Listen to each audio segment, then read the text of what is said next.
Big TV ప్రేక్షకులకు నమస్కారం. పంచాంగానికి స్వాగతం.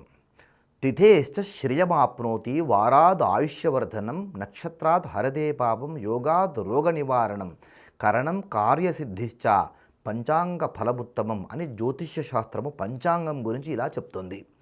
నిత్యము పంచాంగమును తెలుసుకోవాలి, పంచాంగ శ్రవణము చేయాలి. ఏ తిథి వార నక్షత్రాలు ఏ విధంగా ఉన్నాయని తెలుసుకోవాలి. ఈ రోజున తిథి ఏంటి, ఈ రోజున నక్షత్రం ఏంటి అని తెలుసుకోవాలి.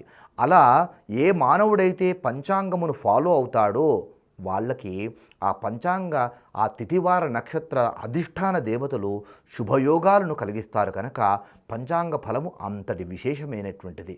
నేటి పంచాంగ విశేషాలను తెలుసుకుందామా మరి.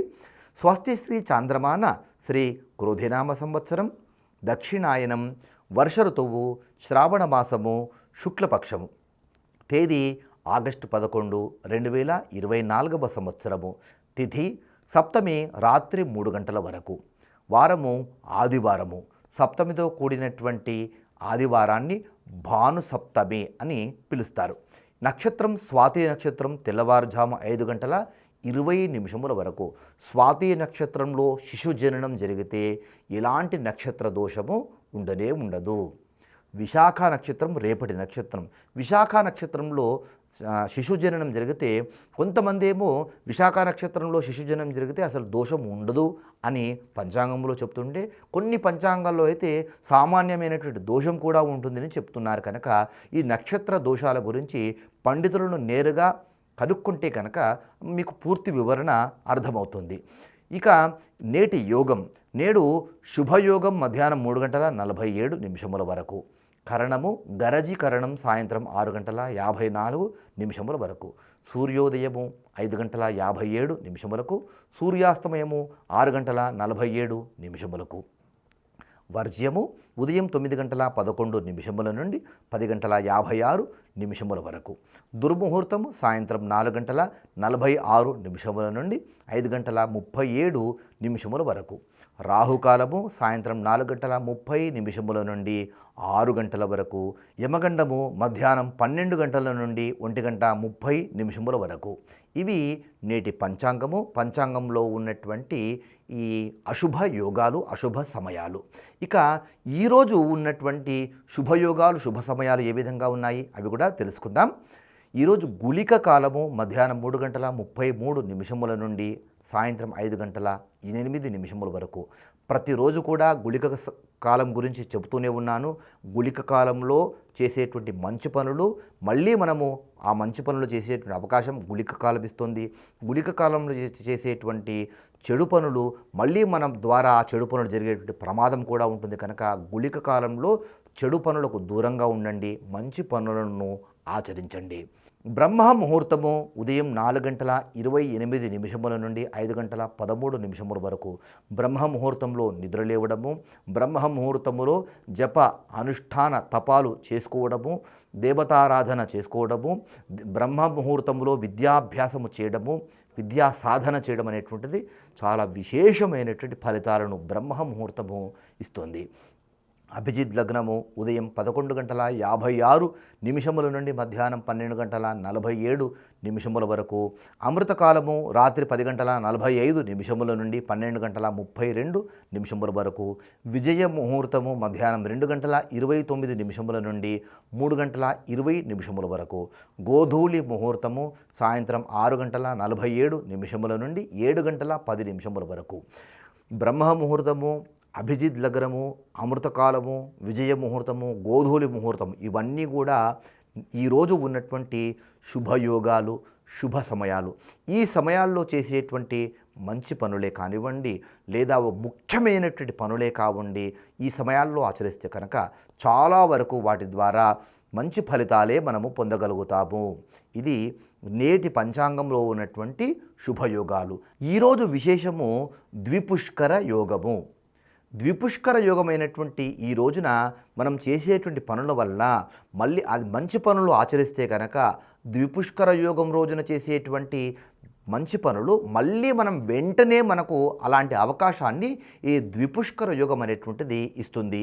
ఈ ద్విపుష్కర యోగం సమయము 5:44 నుండి సాయంత్రం 5:49 వరకు ఉంటుంది. కనుక ఈ 12 గంటల పాటు ఉండేటువంటి ఈ సమయములో దానాలు ఆచరించండి, జపాలు చేసుకోండి, పూజలు చేసుకోండి, లేదా ఎవరికైనా పేదవాళ్ళకు ఏవైనా కానీ వస్తువులను దానం చేయడం కానీ, వస్త్రదానం చేయడం కానీ, అన్నదానం లాంటివి కానీ ఈ ద్విపుష్కర యోగంలో ఆచరిస్తే కనుక ఇలాంటి మంచి పని మళ్ళీ మనకు చేసేటువంటి అవకాశము ఈ ద్విపుష్కర యోగం ఇస్తుంది. ఇదే విధంగా త్రిపుష్కర యోగం అనేటువంటి ఒక యోగం కూడా ఉంది.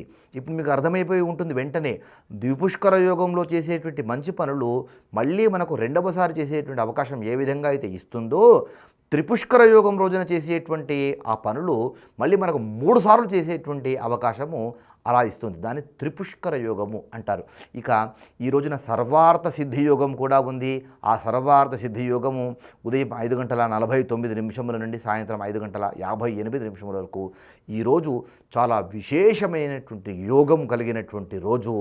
భాను సప్తమి, సర్వార్థ సిద్ధి యోగము, ద్విపుష్కర యోగము. ఈరోజు మంచి పనులు చేయడానికి ఇది అద్భుతమైనటువంటి ముహూర్తము. అన్ని ముహూర్తాలకి కూడా ఇది చాలా విశేషమైనటువంటి రోజు. ఈ రోజున శుభకార్యాలు ఎన్నైనా కూడా ఈ రోజున ఆచరించుకోవచ్చు.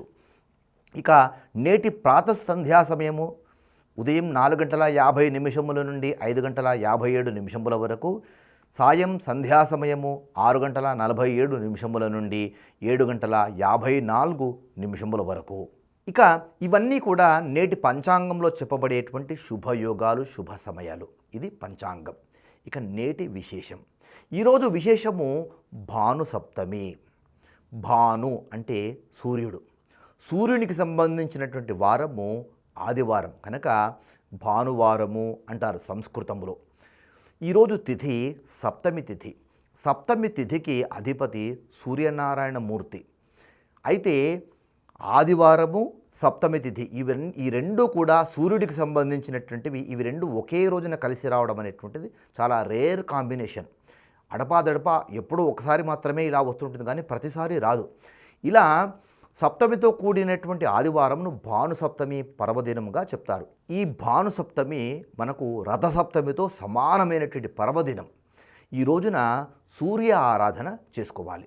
సూర్య ఆరాధన ఏ విధంగా చేసుకోవాలి? ఎప్పుడో సూర్యుడు వచ్చిన తర్వాత 8-9 గంటలకు కాదు, సూర్యోదయము కాకముందే ప్రాతః సంధ్యా సమయం చెప్పాను కదా, బ్రాహ్మీ ముహూర్తం మనం చెప్పుకున్నాం కదా, ఆ సమయం నుంచే మనము సూర్యోదయ కాలము రావడానికంటే ముందుగానే సూర్యనారాయణ స్వామికి ఆరాధన చేసుకోవాలి. ఇంట్లో చక్కగా చేసుకోవచ్చు. సూర్య నమస్కారాలు, ఆదిత్య హృదయం పారాయణం చేసుకోవడము, సూర్య సంబంధమైనటువంటి స్తోత్రాలను పారాయణం చేసుకోవడం లాంటివి అన్నీ కూడా ఆచరించుకోవచ్చు. సూర్యనారాయణ మూర్తికి నైవేద్యంగా గోధుమలతో చేసినటువంటి పాయసమును కానీ, క్షీరాన్నమును కానీ నైవేద్యంగా సమర్పించుకోవచ్చు. అయితే చాలామంది క్షీరాన్నం నైవేద్యంగా పెడుతూ ఉంటారు. ఈ క్షీరాన్నము నైవేద్యం ఏ విధంగా పెట్టాలి? ఇందులో చాలామంది పొరపాట్లు చేస్తూ ఉంటారు.